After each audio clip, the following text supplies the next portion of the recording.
저를 따라서 같이 한번 고백해 보시겠습니다. 주님, 오소서.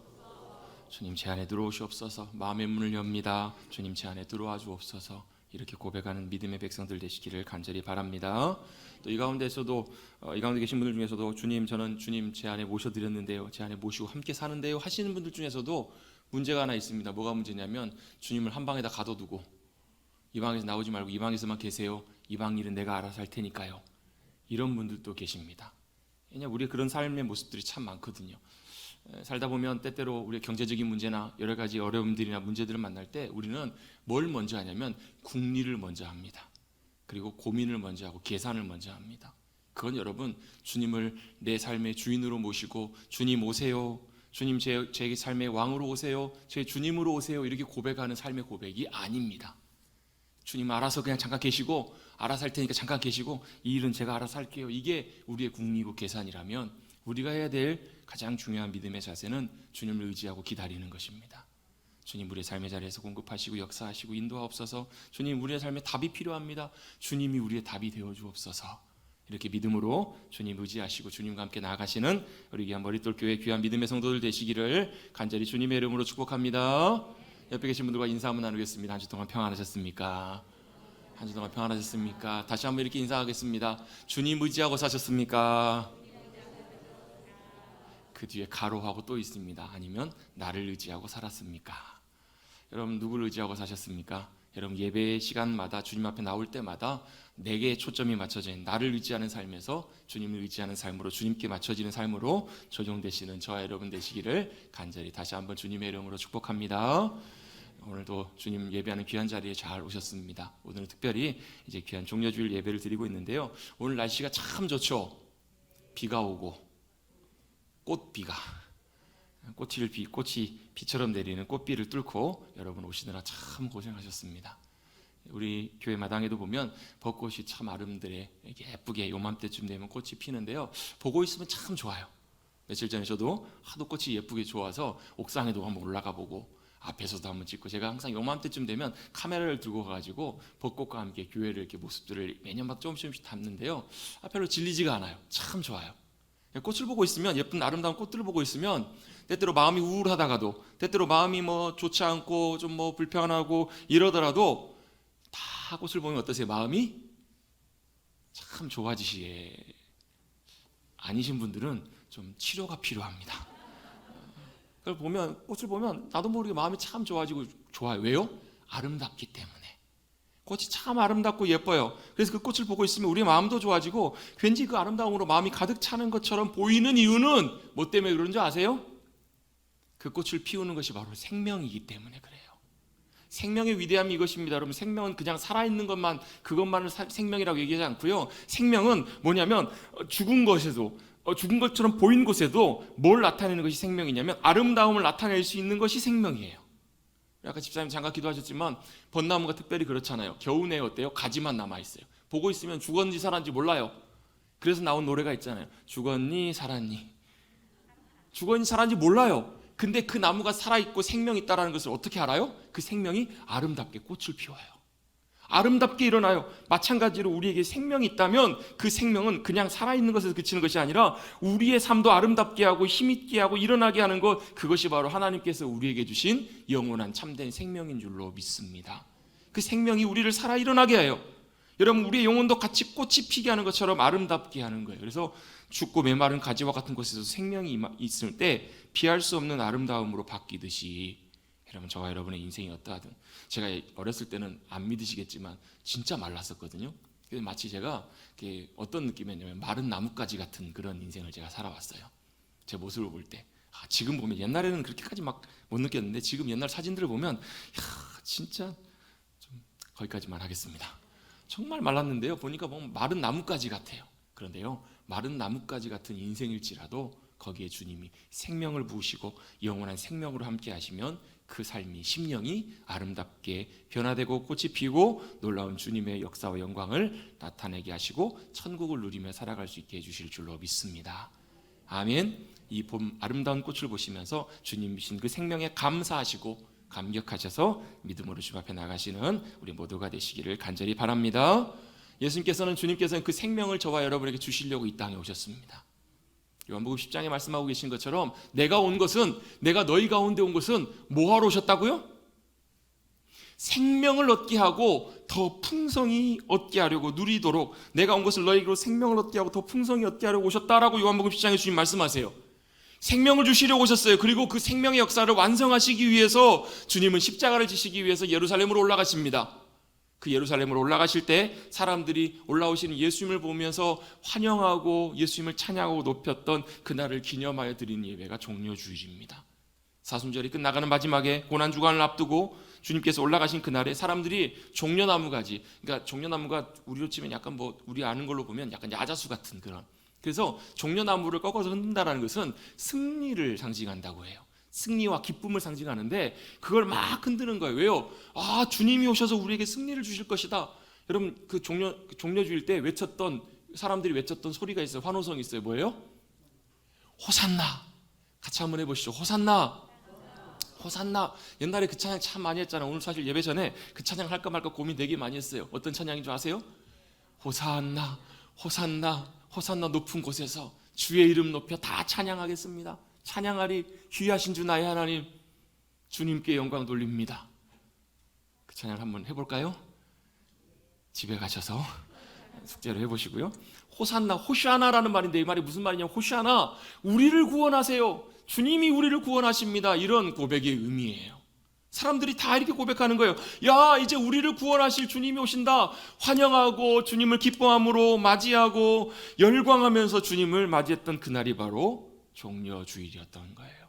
예수님께서는 그 사람들의 관심과 환영을 받으면서 찬송과 박수를 받으면서 예루살렘으로 올라가셨습니다. 그런데 실상 예수님의 진짜 관심과 마음은 사람들의 환호와 사람들이 예수님을 그렇게 열광하면서 맞이하는 그 예수님을 인기 있게 바라보는 거기에 예수님의 마음이 가 있으시지 않으셨다라는 거예요.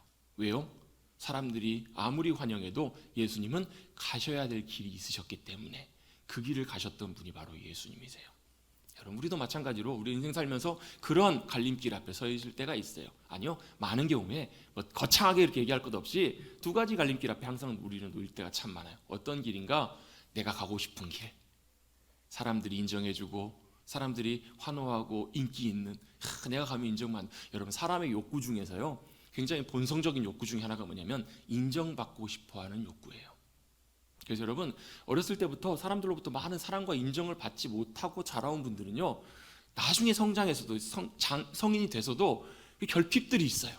인정받지 못하는, 사랑받지 못하는. 그래서 그 결핍에 대한 갈구를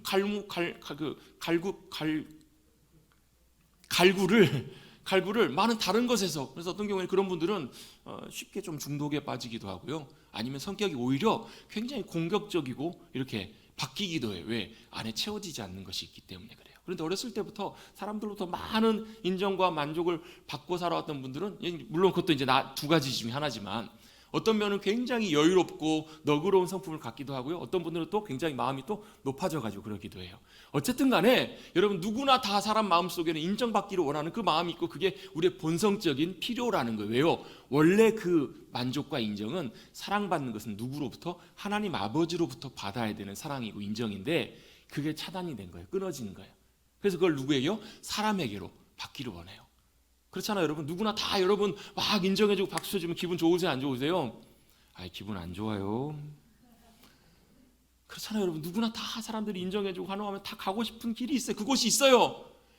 그럼에도 불구하고 우리는 어떤 길이요? 우리가 가고 싶은 길보다도 가야 하는 길을 찾아가는 것이 여러분 복된 인생임을 기억하시기를 바랍니다. 여러분 내가 가고 싶은 길, 내가 원하는 길, 인기 있고 사람들이 환호하고 반응하는 그 길이 아니라 우리가 진짜 가야 될 길이 어떤 길인지를 우리가 잘 분별하고 가는 것이 우리에게 정말 유익하다라는 거예요. 예수님께서도 마찬가지로 그 길, 사람들이 환호하고 열렬히 맞이하는 그 길이 아니라, 인기 있고 좋아하는 그 길이 아니라 주님께서도 가셔야 될 그 길을 아셨고 그 길을 걸어가신 분이 바로 주님이셨어요. 여러분 우리도 마찬가지로 예수님처럼 우리가 가야 할 길이 무엇인지 기도하고 잘 찾고 그 길을 걸어가시는 복된 인생 되시기를 간절히 주님의 이름으로 축원합니다. 예수님께서는 사람들의 환호 가운데서도 가셔야 될 길을 아셨어요. 그리고 그 길 끝에 무엇이 있는지를 너무나 예수님께서는 잘 알고 보고 계셨어요. 모든 인류의, 우리 모든 인간의 모든 죄와 허물을 다 짊어지시고 십자가를 지시고 죽으심으로 그 죄에 대한 그 모든 허물과 그 모든 저주와 대가를 다 지불하셔야 되는, 모든 심판과 저주를 다 받으셔야 되는 그 끝이 기다리고 계셨다는 것을 너무나 예수님께서는 잘 알고 계셨어요. 사람들은 환호하지만 그 가운데서도 여러분, 이사야 선지자는 예수님이 걸어가신 그 길을 뭐라고 묘사하냐면 마치 도수장에 끌려가는 어린 양과 같다라고 묘사를 하고 있어요. 예수님은 묵묵히 그 길을 걸어가시는데 실상은 어때요? 정말로 도수장에 이제 죽을 것으로 알고 끌려가는 그런 어린 양처럼, 소처럼 이렇게 마냥 끌려가시는, 가셔야 되는 그 길을 걸어가신 예수님의 마음이 사실 그렇게 인간적으로는 유쾌하거나 즐거우시지는 않으셨을 거예요. 그래서 여러분, 예수님께서 예루살렘에서의 모든 일정들을 마치고 제자들과 함께 유월절 만찬을 나누시고 제자들의 발을 다 씻기신 후에 그 다음에 이제 마지막 때가 되었음을 주님께서 아시고 잡히실 때가 되시자 주님이 잡히시기 직전에 마지막에 하셨던 모습, 마지막에 하셨던 일이 오늘 기록한 본문에 나와 있는 말씀입니다. 예수님께서 제자들에게 이렇게 말씀하십니다. 33절 34절 말씀부터 보시면 제자들 다 같이 데리시고 겟세마네 가신 다음에 베드로와 야고보와 요한을 가까이 데리고 가시면서 심히 놀라시며 슬퍼하십니다. 아셨음에도 불구하고 심히 깜짝 놀라실 만큼 그렇게 놀라시면서 슬퍼하시면서 34절입니다. 34절은 같이 한번 읽어보겠습니다. 시작. 말씀하시되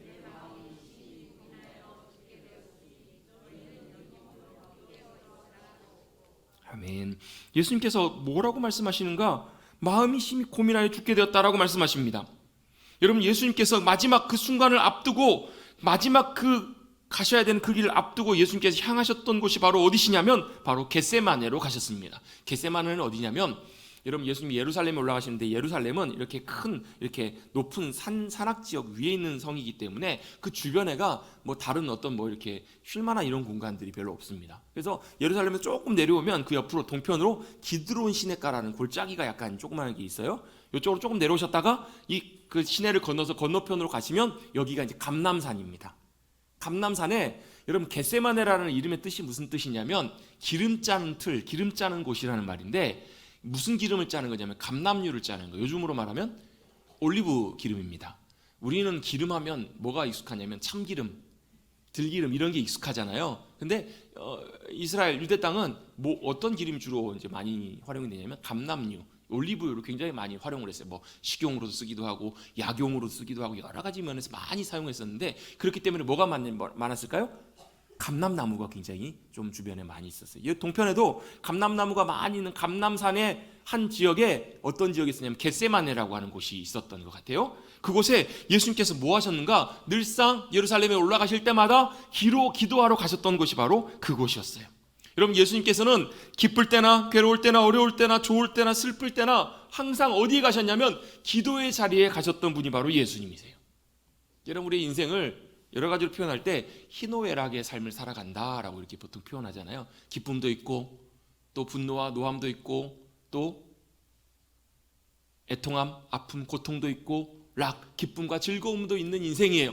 그런데 여러분, 그거 아세요? 예수님께서도 인간의 모습으로 오셨기 때문에 예수님께서도 우리처럼 똑같이 즐거워하고 기쁨도 있으셨고 고통과 괴로움도 있으셨고 슬픔과 아픔도 있으셨고 이 모든 감정들이 다 있으셨다라는 거예요. 이런 일들이 예수님께서 다 일어났어요. 그런데 이런 일이 일어날 때마다 예수님께서는 항상 어디를 가셨냐면 기도의 자리에 가셨다라는 거예요. 예수님은 항상 기도의 자리에 나가셨어요. 여러분, 예수님께서 이 땅에 오셔서 하나님 나라를 선포하셨습니다. 복음의 역사를 일으키세요. 병자들도 고치시고 귀신들도 내쫓으시고 또 심지어는 5,000명도 보리떡 5개로 다 먹이시는 놀라운 역사를 일으키세요. 그때도 사람들이 얼마나 열광해요. 그런데 그때마다 예외 없이 항상 예수님께서는 어디를 가셨냐면 그때마다 기도의 자리에 나가셨던 것을 보게 돼요. 시간만 나면, 상황이 되면 항상, 때때로 어떨 때는 밤 늦은 시간에 밤을 새시며 또 어떨 때는 이른 아침에 기도의 자리에 나가셨습니다. 여러분, 그러셨기 때문에 예수님께서도 결정적으로 가장 사실 고통과 어려움의 순간 직전에 예수님께서 가셨던 것도 당연히 기도의 자리에 나가셨던 거예요. 겟세마네 기도의 자리, 바로 그 자리는 예수님께서 항상 기도하셨던 그 자리입니다. 여러분, 이런 말씀을 놓고 본다면 한편으로는 이러한 상황이나 이러한 문제들이나 어려움이 생길 때마다 나아갈 수 있는 기도의 자리가 있는 인생은 복된 인생입니다. 예수님께서는 겟세마네 나가셨던 것처럼 우리도 마찬가지로 갈 수 있는 자리, 기도의 자리가 있는 사람은 참 복돼요. 갈 곳이 있어요. 여러분, 많은 분들이요, 어떤 상황 속에 딱 놓이게 되면 뭘 해야 될지, 어디로 가야 될지, 여러분 굉장히 당황하며 여러분 패닉에 빠지신 분들이 종종 있어요. 내가 뭘 해야 될지 어떻게 해야 될지 아무도 몰라요. 근데 여러분 우리는 알아요. 여러분 어떤 상황이든 어떤 현실이든 어떤 순간이든 우리는 갈 곳이 있습니다. 어디예요? 기도의 자리라는 거예요. 예수님께서 항상 그러하셨던 것처럼, 예수님께서 항상 겟세마네 감람산 겟세마네 동산에 자주 가셔서 기도하셨던 것처럼 그 자리, 나아갈 자리가 있다는 것이 그것만으로도 우리에게는 복이고 유익이에요. 여러분 저는 목사가 되었습니다. 목사가 되고서 좋은 것 중에 하나가 이런저런 상황들을 만날 때 이런저런 상황 속에서 주님 앞에 나아갈 수 있는 기도의 자리가 있다는 것이 참 감사해요. 저는 많은 시간을 교회에서 시간을 보냅니다. 물론 집에 있을 때도 있고 밖에 있을 때도 있지만 그럴 때마다 참 제가 시간을 내고 마음을 내면 주님 앞에 나아갈 수 있는 기도의 자리가 있다는 것이 참 감사해요. 참 죄송한 얘기지만 제가 예전에 섬겼던 교회들마다 저는 항상 그런 좀 답답함들이 좀 있었어요. 왜요? 기도하려고 하면 이렇게 항상 이렇게 좀 방해들이 많이 있어요. 본당에 와서 기도하려고 하면 다른 또 있고 어디 가서 하려고 하면 또 그렇고 괜히 여러 가지 신경 쓰이는 것들이 참 많았어요. 예수님께서는 항상 어디를 가셨는가? 한적한 곳 겟세마네에 가셔서 기도의 자리에 나가셨다라는 거예요. 여러분 그 자리에 나아가는 것만으로도 우리에게 얼마나 유익이 되는지 몰라요. 보통 여러분 힘들거나 어렵거나 주님을 도움을 구해야 될 때 우리는 기도의 자리에 나가요. 그렇죠? 왜 나가세요? 그 문제를 주님께 해결해 주시도록, 그 주님께 그 문제를 맡기도록, 뭔가 기도를 통해서 주님의 놀라운 역사를 경험하도록 주님 앞에 경험하기를 원해서 기도의 자리에 나가는데요. 여러분 그거보다 더 중요한 것이, 그거보다 더 귀하고 좋은 것이 뭐냐면 우리가 기도의 자리에 나아간다는 것 그 자체만으로, 그것만으로 우리에게 큰 유익이고 복이라는 거예요. 아무 일이 일어나지 않아도, 아무런 기도나 기도의 능력이나 역사나 외적인 어떤 것들, 이런 것들 일어나는 것들도 참 귀하지만 그 자리에 나아감으로 말미암아 함께 하시는 주님을 만나고 그 주님 안에서 누릴 수 있는 풍성함과 주님이 공급해 주시는 놀라운 은혜와 능력을 공급받는 것, 그것만으로도 우리에게 얼마나 감사하고 기뻐할 일인지 몰라요. 많은 사람들은, 일반적인 사람들은, 주님을 알지 못하는 사람들은 어려움이나 문제가 생기고 또 외롭고 괴로우면 그것을 채우기 위해서 어떤 사람들을 만나기도 해요.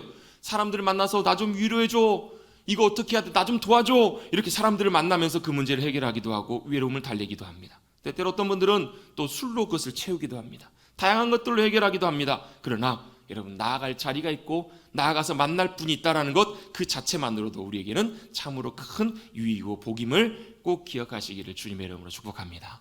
예수님께서 이런 말씀을 하세요. 여우도 굴이 있고 새도 집이 있는데 나는 인자는 머리 둘 곳이 없다. 그 말의 의미가 무슨 뜻이에요?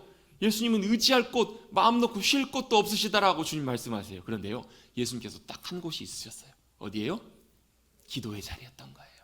그 자리에서 아버지 하나님 앞에 자신을 맡기시고 아버지로부터 위로부터 공급해 주시는 큰 힘과 능력을 공급받으시는 것, 그것이 바로 우리에게 주시는 귀한 기도의 유익이고 기도의 능력이고 여러분 기도의 복임을 꼭 기억하시기를 간절히 주님의 이름으로 축복합니다. 여러분 그것 자체만으로도, 기도하는 그 자체만으로도, 그 자리에 나아가는 그 자체만으로도 우리에게 큰 은혜와 복이에요. 그 자리에서 예수님께서도 마찬가지로 하늘의 능력과 하나님 아버지께서 허락해 주시는 귀한 힘과 능력과 권세로 충만하게 채워주셔서 모든 것들을 감당하셨던 것처럼 그 자리에서 채움받은 사람은 우리는 보통 이렇게 생각하거든요. 우리가 기도하면 우리 앞에 있는 산들이 막 없어지고 우리 앞에 있는 문제가 다 해결되고 그러면 좋을 것 같은데, 그렇게 일하시기보다 주님께서는 어떻게 역사하시냐면 그 산을 넘을 수 있는 힘을 공급하세요. 그 문제를 감당할 수 있는 능력과 권세로 채워주시는 거예요. 주님께서 그 모든 것들을 감당할 수 있도록 기도의 자리에서 감당하심으로 말미암아, 채워주심으로 말미암아 그 길들을 걸어가시고 승리하신 분이 바로 우리의 주님이십니다. 아무리 힘들고 절망적이어도 여러분 나아갈 수 있는 기도의 자리 겟세마네가 있으면 됩니다. 아멘. 저 여러분에게 그런 겟세마네의 은혜가 임할 수 있게 되기를 다시 한번 주님의 이름으로 축복합니다. 그 자리가 있으면 돼요. 주님께서도 그 자리로 믿음으로 나가셨어요. 34절입니다. 우리 아까 읽었던 말씀 보시면 예수님께서 그 자리에 나가셔서 뭐 하셨냐면 내 마음이 심히 고민하여 죽게 되었다. 예수님께서도 어떠셨다고요? 심히 고민이 되고 괴롭고 죽게 되었다. 이게 우리 표현으로 바꿔보면 뭐예요? 죽겠네 하신 거예요. 예수님께서도 정말 힘드시고 어려우셨던 거예요. 아니, 하나님의 아들이심에도 불구하고 예수님께서도 인간의 모습으로 오셨기 때문에 우리처럼 죽을 만큼 괴로우실 때가 있으셨다라는 거예요. 예수님도 죽을 만큼 괴로우시고 정말 힘들고 마음이 어렵고 고통스러울 때가 있었다라는 거예요. 정말 죽을 만큼, 죽고 싶을 만큼 고통스러우실 때 여러분 주님께서 그 과정들을 겪어 가셨기 때문에 우리의 그 고통과 아픔을 주님께서도 그냥 하늘 보좌에서만 보시고 아시는 것이 아니라 우리와 함께 공감하시면서 아실 수 있게 되신 거예요.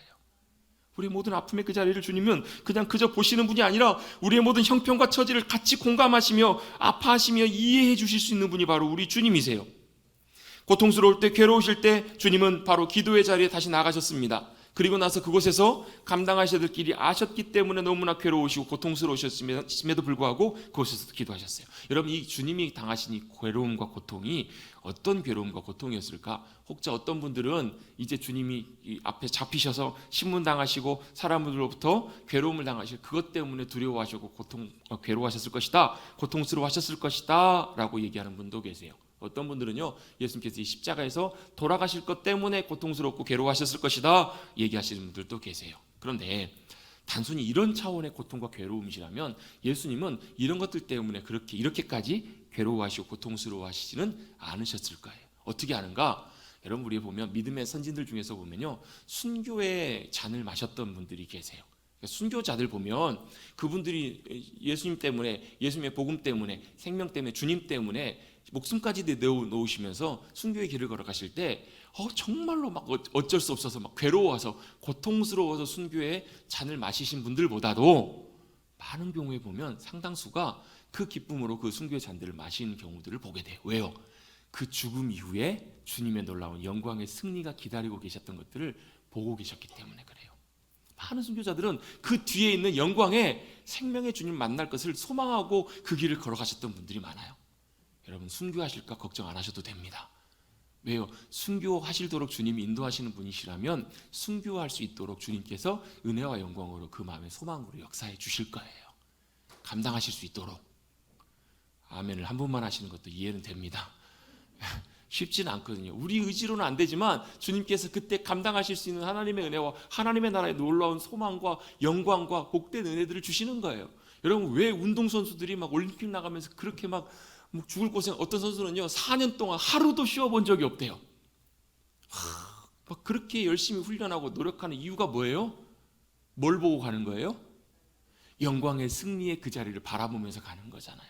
그것이 그 모든 고통과 아픔을 넘어가게 하는 것처럼 여러분, 순교자들 또 때때로 헌신하며 주님 앞에 순종하는 모든 삶에는요, 우리의 의지로 하는 것이 아니라 주님이 도우시고 역사하시는, 또 소망 가운데 바라보게 하시는 그 주님의 영광과 소망이 있기 때문에 그 일들을 감당할 수 있는 거거든요. 그렇게 놓고 본다면 죽음이라는 것이 단순히 죽음의 두려움 때문에 그것을 감당하지 못하는 것은 아니라는 것을 우리는 짐작해 볼 수가 있어요.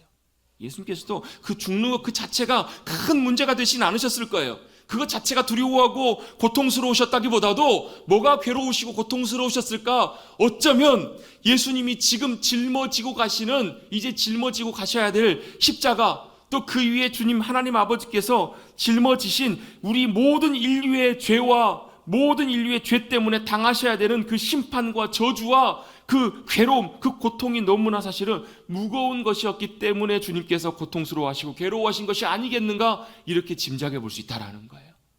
여러분, 우리가 예수님께 직접 찾아가서 예수님 왜 그렇게 괴로워하세요? 왜 그렇게 어려워하세요? 라고 물어보지는 못했기 때문에 그 마음과 내용은 다 알 수 없지만 분명하게 알 수 있는 것 한 가지는 하나님 아버지께서 예수님께 뭘요? 우리 모든 인류의 죄악과 모든 것들을 다 짊어지고 걸어가는, 죽임당한 어린 양으로 걸어가시도록 주님께 맡기셨다라는 것을 우리는 그 분명히 하나는 안다라는 거예요.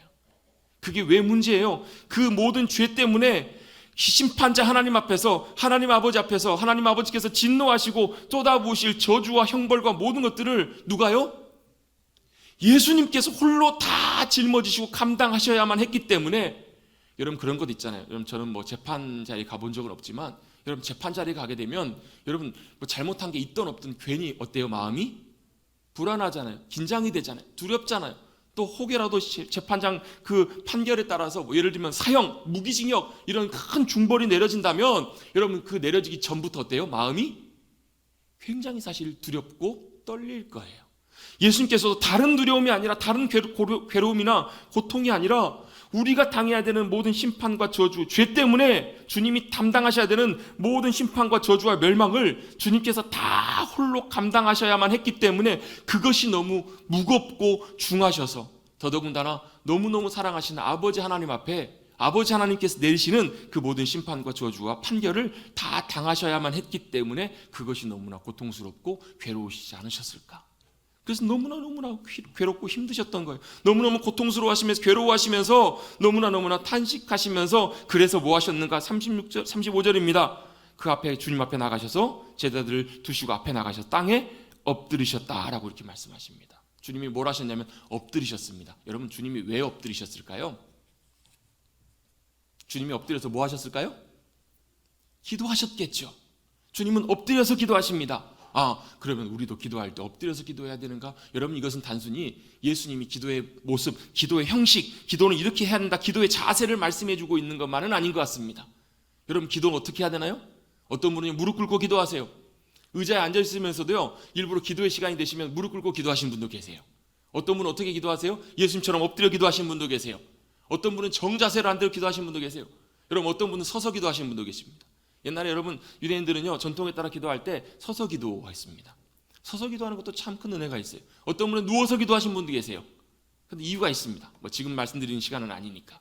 여러분, 기도의 모습은 다양해요. 어떤 분들은요, 기도할 때 손을 깍지를 껴야 되는가, 손을 모아야 되는가, 어떤 식으로 기도해야 되는가, 여러분 그거 궁금해하시고 그렇게 하시는 분들도 계세요. 있으세요, 없으세요? 아니, 궁금 안 하셨나 봐요, 다. 여러분, 중요한 것은요, 기도의 형식이나 모습이나 모양, 자세가 중요한 것이 아니에요. 여러분, 예수님께서 왜 여러분 이때 엎드리셨을까? 여러분, 그 주님 그 마음에 짊어지고 가시는 그 마음의 고통과 괴로움이 너무나 무겁고 쉽지 않으셨기 때문에 아마도 생각하기에 그냥 엎드려지지 않으셨을까?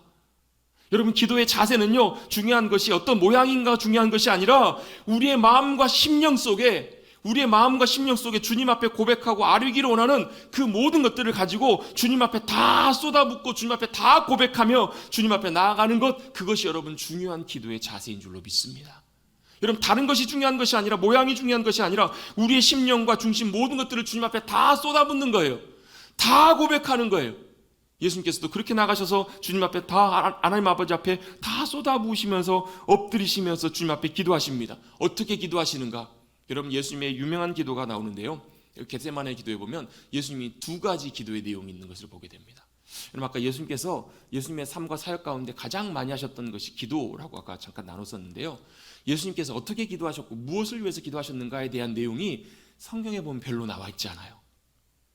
예수님께서 너희는 이렇게 기도하라라고 하시면서 주님의 기도를 가르쳐 주시잖아요. 이렇게 기도해, 이런 내용을 가지고 기도해, 이렇게 말씀해 주신 장면, 또 어디 나오는, 어떤 기도가 나오냐면요, 몇 군데 나오지 않아요.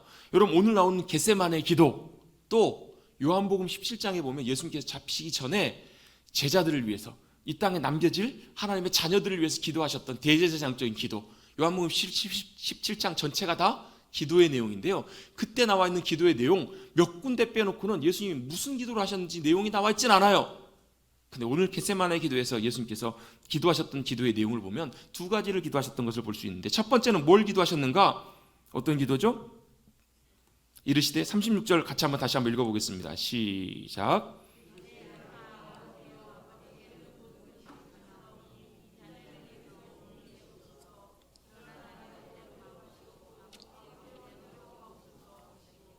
아멘. 예수님이 기도하셨던 내용에 보면 두 가지를 기도하셨던 걸 보게 되는데, 첫 번째로 어떤 기도예요? 아빠, 아버지요, 아버지께서는 모든 것이 가능하시니까 이 잔을 내게서 옮겨주시옵소서라고 기도하고 있습니다.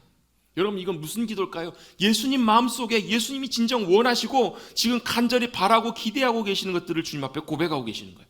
여러분, 예수님의 기도를 통해서 보면요, 예수님의 이 두 가지 기도의 내용이 뭐 하는 것을 보게 되냐면 상충하는 것을 보게 됩니다. 충돌하는 것을 보게 돼요. 예수님이 진짜 원하시는 것은 예수님이 감당하셔야 되는, 마시셔야 되는 이 잔이라는 것은 무슨 잔이냐면 고난의 잔을 보통 일반적으로 의미하잖아요. 예수님이 감당하시고 마시셔야 되는 이 고난의 잔을 예수님께서도 마시기가 너무너무 쉽지 않으셨던 것 같아요.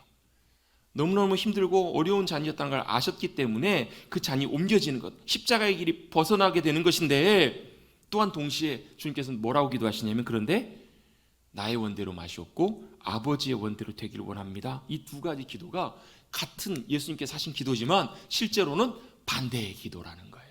상충하는, 부딪히는 기도라는 거예요. 여러분, 예수님께서도 인간의 모습으로 오셨기 때문에 예수님 안에 본능적으로 뭐가 있었어요? 자신이 원하시는 그런 기도와 바람과 간구가 있으셨던 거예요. 이 본성적인 기도와 하나님 아버지께서 원하시는 것이 무엇인지를 아시고 기도하셨던 이 기도가 서로 충돌해 있었던 거예요. 예수님께서 기도하실 때 이렇게 기도하십니다. 아빠 아버지요. 이 아빠라는 말이 원래 예전의 성경에 보면 아바라는 말로 표현되어 있습니다. 아바 아버지요. 이 아바라는 말이 원래 아람어 그 말을 그대로 번역해 놓은 말인데 아바 아빠 이 무슨 뜻이냐면 이 아빠라는 말도 그 유아 언어에서 온 단어라고 합니다. 무슨 말이에요? 애들이 쓰는 단어에서 이 단어가 그대로 온 거예요. 애들이 보통 일반적으로 말을 처음 시작할 때 제일 먼저 하는 말이 두 단어가 있죠.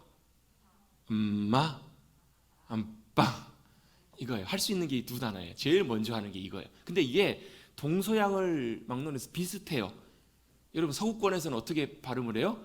마마 이렇게 발음하죠. 파파 이렇게 발음을 해요. 이게 다 아이가 입을 닫고 열면서 나오는 그 호칭에서 비슷하게 나와요. 그 당시에 여러분 그 당시 유대 지역에서도 아바라는 말이 우리 아빠하고 굉장히 비슷하잖아요. 그 비슷한 아이들이 했던 이 단어에서 파생되어서 이 아바라는 말이 나중에는 이 사용이 좀 확장이 됩니다. 확대가 돼가지고 단순히 애들만 쓰는 표현이 아니고 여러 가지로 사용이 되는데 어떻게 사용이 되냐면 친근함의 표시로 사용된다라는 거예요. 우리 보면 예전에는 뭐 성인이 되고 조금 나이가 들면 대부분의 분들이 뭐 부모님을 향해서 아버지, 어머니 이렇게 보통 많이 이렇게 보통 호칭으로 불렀었잖아요. 근데 요즘은 나이가 이제 많이 드시고 연세가 되셔도 부모님을 향해서 이렇게들 많이 부르시더라고요. 뭐라고 부르세요? 뭐 50대, 60대 되셔도 부모님 계신 분들은 이렇게 부르시더라고요. 아빠, 엄마. 안 그러세요? 그러신 분들 좀 계시던데요. 왜 그렇게 부르시죠? 왜 그렇게 부르시죠? 친근함의 표현으로 부르세요. 그래서 아바라는 말이 널리 사용될 때는 이런 의미예요. 사랑하는 나의 아버지라는 의미로 굉장히 친근하고 따스한 표현으로 부를 때 이렇게 보통 부르는 호칭으로 아바라는 말이 사용된 거예요. 즉 이 말은 무슨 얘기냐면 하나님 아버지와 예수님이 너무나 친근하고 가깝고 가까운 사이시 친밀한 사이시기 때문에 하나님을 뭐라고 부르신 거예요? 아빠라고 부르신 거예요. 아빠. 여러분 우리는 보통 유교적인 사회 문화에서는 이 아빠라고 부르는 이 호칭이 굉장히 좀 불경스럽고 뭔가 이렇게 경외함이 떨어진 것처럼 이렇게 여겨지는데요. 여러분 예수님께서도 하나님을 아빠라고 부르셨습니다. 여러분 같이 한번 해볼까요? 아빠, 아빠. 여러분 아버지와 아빠의 어감의 차이가 좀 있잖아요. 여러분 왜 예수님께서도 아버지를 하나님 아버지를 아빠라고 부르셨을까? 그만큼 하나님 아버지와 가까이 친밀하게 믿음으로 나아가는 거예요. 여러분 제가 예전에 들었던 목사님 별명이 뭐냐면 아빠 목사님이에요. 왜 그런 거 봤더니 그분이 어떤 집회에 참여하셨는데 그분이 굉장히 막 생긴 것도 남자답게 생기시고 막 손도 막 이렇게 막 두툼하시고 전혀 사실은 뭐 부드럽고 이런 모습이랑 찾아보실 수 없는 그런 목사님이셨어요. 근데 그분이 그 집회를 통해서 뭘 경험했냐면 하나님이 내 진짜 아버지가 되시는구나. 목사님이시니까 당연히 하나님 아버지인 거 아시죠. 근데 그 순간에 그날 집회를 통해서 하나님이 정말로 나의 좋은 아버지심을 아버지가 되심을 다시 한번 놀랍게 새롭게 경험하시고 깨닫고 집회가 마치셨는데 집에 못 가시겠는 거예요. 다른 분들은 다 끝나고 하셨는데 그분은 밤새도록 그날 밤에 계속 기도하시면서 뭐라고만 기도하셨냐면 이렇게만 기도하셨어요. 아빠 밤새도록 뭐라고만 기도하셨냐면 아빠만 부르신 거예요. 그게 너무 좋아서 너무 감격스러워서 너무 감사해서 여러분 혹시 나중에 언제 한번 기회가 되시면 한번 여러분도 한번 이렇게 해보세요. 집에 가시든지 아니면 조용한 곳에서 여러분 많이 있는 곳에서 하시면 좀 민망하잖아요. 그러니까 조용히 가셔가지고 아빠 하나님 보통 우리 하나님 아버지 이렇게 부르잖아요. 근데 이렇게 한번 불러보세요. 아빠 아버지 아빠 한번 불러보세요. 아마 이 가운데서도 간증하실 분 계실지도 몰라요. 정말로 하나님 아버지를 친밀하게 가깝게 그렇게 경험할 수 있는 그런 은혜가 임해요. 여러분 하나님 아버지께서 예수님에게 그렇게 불림받은 그런 관계의 분이셨던 거예요. 여러분 예수님을 통해서 우리도 그런 관계가 열린 줄로 믿습니다. 우리도 그렇게 부르면 나가실 수 있는 거예요. 그 아빠 아버지 앞에 나가서 예수님 뭐라고 하시냐면 하실 수만 있으면 이 잔을 내게서 좀 옮겨주십시오. 하나님 아버지는 모든 것이 다 가능하시잖아요. 이 잔을 좀 내게 좀 옮겨주십시오 라고 이렇게 기도하고 계세요. 어떻게 기도하고 계시냐면 간절히 기도하고 계세요. 얼만큼 간절히 기도하셨을까? 여러분 누가복음의 똑같은 본문에 보면요 이렇게 표현합니다. 천사들이 와서 돕더라. 기도하시는데요 어떻게 기도하셔야 되는가? 여러분 우리의 마음의 모든 것을 다 주님 앞에 쏟아부으십시오. 기도는 여러분 형식을 갖춰서 기도하는 것, 여러분 우리의 어떤 문법이나 어구를 잘 맞춰서 기도하는 것, 여러분 그것이 좋은 기도가 아니에요. 여러분 그것이 여러분 기도의 본질이 아니에요. 여러분 마음을 쏟아놓고 우리의 아버지 되신 아버지 되신 그분 앞에 나갈 때는요 여러분 어떤 형편이나 처지 맞춰가지고 아버지 이게 아니라는 거예요. 여러분 진짜 기도의 중요한 본질은 우리의 마음을 주님 앞에 다 쏟아붓는 거예요. 어떻게 해요? 예수님처럼 모든 것을 다 쏟아부으시면서 기도하셨던 예수님, 나중에는 어떻게까지 되세요? 예수님께서 땀이 나시는데 땀이 피가 흐르는 것처럼 핏방울처럼 그렇게 바뀌실 만큼 그렇게 간절함으로 모든 것을 다 쏟아부으셔서 예수님께서 기도하셨던 거예요. 여러분 기도하실 때 어떻게 기도하시라고요? 여러분의 심령과 마음과 모든 것을 주님 앞에 다 쏟아부으십시오. 다 쏟아내시고 주님 앞에 나아가십시오. 왜요? 하나님 아버지가 우리 아버지 되시니까, 우리 아빠가 되시니까. 여러분 기도로 주님께서는 그 모든 것을 다 쏟아부으시면서 기도하셨어요. 간절히 기도하셨어요. 몇 번이나 기도하셨어요? 3번이나 간절히 기도하십니다. 제자들은 뭐 그때 자기 일이 아니니까 졸고 자고 있죠. 피곤하니까 졸죠. 근데 예수님은 달랐어요. 왜요? 자신이 가셔야 되는 그 길이니까 간절하게 모든 것을 다 쏟아부으시면서 그렇게 기도하셨어요. 3번이나 기도하셨어요. 여러분 기도하실 때 모든 것 다 쏟아부으십시오. 그런데요, 중요한 거 2번째 한 가지 말씀드립니다. 뭐냐면 그렇게 기도하신 다음에 맨 마지막 기도의 마지막은 이렇게 기도하세요. 뭐예요? 그러나 나의 원대로 마시옵고 아버지의 원대로 되기를 원합니다. 예수님께서는 이렇게 기도를 마무리하고 계세요.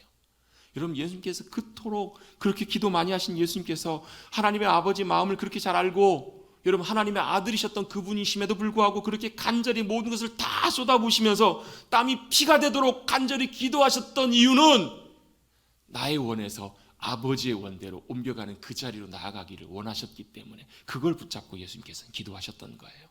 여러분 사실 이게 쉽지는 않습니다. 우리의 마음에 모든 것을 다 쏟아. 여러분 기도는 솔직하게 하셔야 돼요. 여러분 기도는 여러분이 구하고 바라는 것 모든 것들 여러분 주님 앞에 다 아뢰십시오. 솔직한 심정으로. 여러분 시편의 고백에 보면 다윗이요 있는 것 다 쏟아부어요. 왜요? 그게 여러분 친밀하니까. 여러분의 마음을 아무한테나 가서 다 얘기하시나요? 여러분 막 만나자마자 별로 잘 알지도 못하는 사람이 2번 만난 사람에 가가지고 여러분 속마음 다 털어놓으시나요? 여러분 좀 그분 좀 이상하신 분이실 수도 있습니다. 조심해야 됩니다. 여러분 누구에게 마음을 털어놓나요? 토해내나요? 정말 믿을 만한 분, 가까운 분, 내가 마음을 토해낼 수 있을 만한 분에게 여러분의 마음을 다 토하시잖아요. 다 여러분 털어놓으시잖아요. 여러분 그런 분이 누구 있으세요? 여러분 있으세요? 있으세요? 없으세요? 여러분 실제로 그런 자리에 가보면요, 내가 참 어떻게 보면 인간적으로 외롭다 느껴질 때도 있어요. 왜요? 실제로 그렇게 다 토해낼 만, 어떻게 보면 사랑하는 가족에게도 다 말 못할 때도 있잖아요, 여러분. 근데 그럼에도 불구하고 누구에게는요? 하나님 아버지께는, 아빠 아버지에게 가서는 다 토해내는 거예요. 그게 기도예요, 여러분. 다윗은 심지어 막 저 왼수를 주님 저주해달라고 다 쏟아부어요. 그런데요, 기도의 마지막은 어디로 향하여 가야 되는 것이냐면 그럼에도 불구하고 내 원대로 마옵시고 아버지의 원대로 되기를 원합니다. 이 자리까지 나가는 것, 이게 여러분 기도인 줄로 믿습니다. 쉽진 않지만 여러분 우리 기도와 간구가 여러분 그렇게 결론을 향해서 믿음으로 나갈 때 여러분 그곳 가운데 역사하시는 주님의 놀라운 은혜가 있어요. 여러분 진짜 복이 뭔지 아세요? 진짜 복은요, 내 원대로 내가 마음대로 내가 원하는 대로 다 이루어지는 것이 아니라 하나님 아버지께서 예비하시고 인도하시는 그 길대로 나아가는 것이, 그게 진짜 은혜예요. 왜 기도해야 돼요? 예수님께서 왜 기도하셨냐면 그 길까지 나아갈 수 있도록 하나님 아버지께서 도우시는 능력과 힘으로 담대함으로 충만하게 다 채워지실 때까지 예수님께서는 기도하셨던 거예요.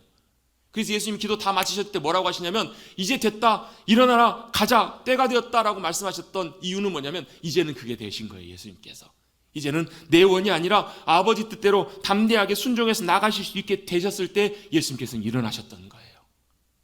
여러분 언제까지 기도하시겠습니까? 여러분 아버지의 뜻대로 되기를 원합니다. 믿음으로 고백하실 수 있으신 그 자리까지 기도하시며 주님의 은혜를 구하시며 도움을 구하시며 나가시는 저와 여러분 되시기를 간절히 바랍니다. 여러분 이게 왜 복되냐면요, 내 원대로 되는 것보다 아버지의 뜻대로 원대로 되시는 것이 훨씬 더 유익하고 귀하기 때문에 그래요. 만약에 예수님께서 이 잔을 옮겨달라고 주님 앞에 기도하고 이 잔을 만약에 마시지 않으셨다면 여러분 우리에게 영원한 생명과 구원과 복과 은혜를 우리에게 주실 수가 없으셨을 거예요. 인류를 구원하기를 원하시고 인류 가운데 하나님의 사랑을 부으시기를 원하셨던 구원의 놀라운 역사를 주님께서 이루시지 못하셨을 거예요. 멈추셨다면 그 은혜가 우리 가운데 부어지지 못했을 거예요. 그래서 여러분 그 주님의 원하심, 주님의 부르심, 주님의 보내심을 우리는 뭐라고 표현할 수 있냐면 사명이라고 부를 수 있는데요, 사명이라는 게 여러분 대단한 것이 아니라 주님이 원하시는 것이 사명이에요. 주님이 원하시는 사명, 그것은 쉽지 않지만 여러분 사명 가운데 우리가 순종하며 나가면 하나님의 역사가 완성됩니다. 하나님이 이루시기를 원하시는 놀라운 역사가 이루어지는 거예요. 여러분 이것이 여러분 우리의 삶 가운데 나타나는 것이 진짜 중요해요. 왜요? 그것이 되어야 우리가 정말로 주님이 인도하시는 영광스러운 복된 자리까지 나아갈 수 있기 때문에 그래요. 제가 며칠 전에 제 종종 한 번씩 저희 부모님께 안부 전화를 드리는데요. 뭐 별일 없으세요? 안부 전화를 드렸더니 아버지가 얘기를 안 하고 계시다 갑자기 그런 얘기를 하세요. 아버지가 어머니 잘 계시냐 그랬더니 야 너네 어머니 얼마 전에 넘어졌다. 이러시는 거. 아 왜요? 많이 안 다치셨어요? 뭐 많이 다치진 않았는데 넘어졌다? 왜 그런가 봤더니 저희 집에 키우는 개가 2마리가 있는데 한 마리가 이제 굉장히 힘이 세졌어요. 뭐 진도 개통의 개인데 순수는 아닌 것 같아요. 순종은 아니라고 하시는데 걔가 뭐 온지 벌써 몇 년이 지났으니까 굉장히 이제 좀 등치도 커지고 힘이 굉장히 세졌어요. 그러다 보니까 하루에 한 번씩 이제 산책을 시키시는데 막 줄도 막 이렇게 무거운 거래 가지고 보통 아버지께서 이제 보통 많이 이게 개를 데리고 다니시는데 집에 거의 다 올 때쯤 돼 가지고 어머니가 잠깐 잡고 계셨는데 이 개가 어떻게 해요? 집을 잘 오다가 갑자기 뭐 지 마음이 바뀌었는지 가고 싶은 곳이 있었는지 방향을 획 틀어버린 거예요. 획 틀어가지고 오다 보니까 이 줄이 어떻게 해요? 어머니 다리에 이렇게 쫙 꼬이면서 걸려서 넘어지시게 되신 거예요. 이게 잘못하면 크게 이렇게 연세가 있으시니까 아무래도 넘어지면 크게 다치실 수 있잖아요. 크게 다치실 뻔했는데 그래도 감사하게 심하게 다치진 않으셨대요. 여러분 그게 뭐가 필요해요? 걔는 자기 가고 싶은 대로 가면 좋을 것 같지만 실제로는 그게 오히려 자신에게도 심지어 자신을 사랑하는 주인에게도 비극처럼 다가올 때가 있다라는 거예요. 요즘 보면 반려동물들 많이 집에서 키우세요. 그렇죠? 정말로 주인이 동물을 정말 사랑해요. 그런데 사랑하기 때문에 그 개를 어떻게 해야 돼요? 훈련시켜야 되잖아요. 왜요? 그 개가 본능대로 하고 싶은 대로 마음대로 하면 여러분 그것이 그 동물 자신에게도 또 우리 주인에게 사랑하는 주인에게도 비극으로 다가올 경우들이 참 많아요. 우리 요즘 TV에도 보면 훈련시키는 훈련사들이 나와가지고 훈련시키잖아요. 컨트롤 안 되는 개들. 여러분 마지막에도 안 되면 어떻게 해야 돼요? 그 개 안락사 시켜야 돼요.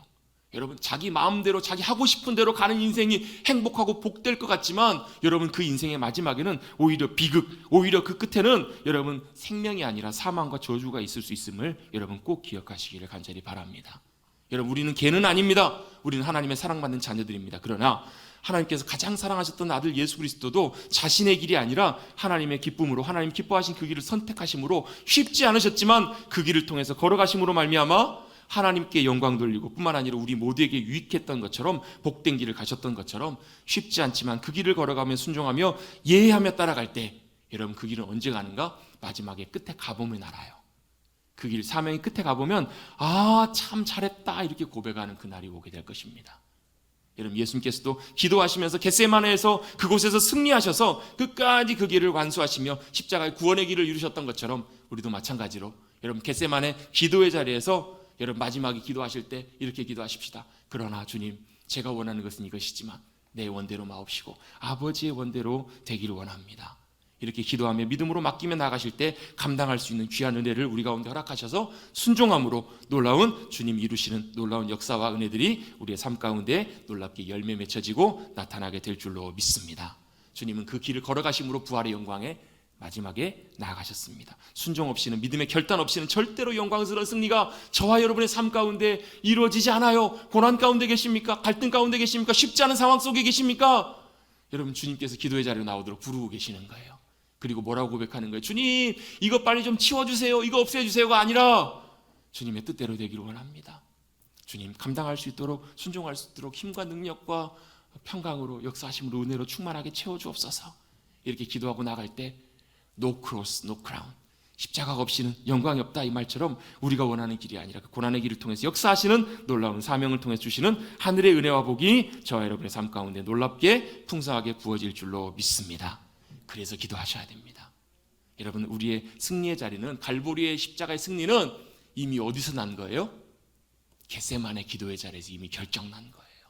여러분 저와 여러분의 모든 삶의 자리는 현실 속에서 승패가 결정되는 것이 아니에요. 여러분 기도의 자리에서 여러분 기도를 통해서 주님과 우리가 완전히 맞춰지고 조정되어서 주님의 뜻대로 우리가 믿음으로 나아가게 될 때 내 본성과 내 자아와 내 의지와 내 원함이 아니라 주님의 원대로 이루어질 때 거기에 놀라운 승리가 있음을 기억하시고 늘 기도의 자리에서 승리하며 나가시는 주님이 기뻐하시는 찾으시고 원하시는 복된 성도님들 우리 모두가 되시기를 간절히 주님의 이름으로 축복합니다. 여러분의 겟세마네로 나아가십시오. 그리고 아버지의 부르심 가운데 순종하셔서 놀라운 복된 승리의 삶을 살아가시는 저와 여러분 우리 모두가 되시기를 다시 한번 주님의 이름으로 축복합니다. 하나님 아버지 감사합니다. 주님께서 우리의 모든 죄와 사망과 저주와 형벌과 질고를 다 짊어지시기 위해서 예루살렘으로 올라가심을 기념하는 이 종려주일에 예수님께서도 너무 괴롭고 힘드셔서 겟세마네에서 기도의 자리에서 승리하기를 원하셨던 것처럼 우리도 우리의 겟세마네로 나가게 하여 주시고 그 기도의 자리에서 승리하여서 우리의 원보다 더 크신 하나님의 소망, 하나님의 부르심, 그 사명 따라 놀랍게 복된 승리하는 주님께 영광 돌리는 우리의 삶의 큰 기쁨과 하늘의 은혜를 누리며 살아가는 복된 주님의 자녀들 우리 모두가 되게 하여 주시옵소서. 감사드리며 예수님의 이름으로 기도드리옵나이다. 아멘.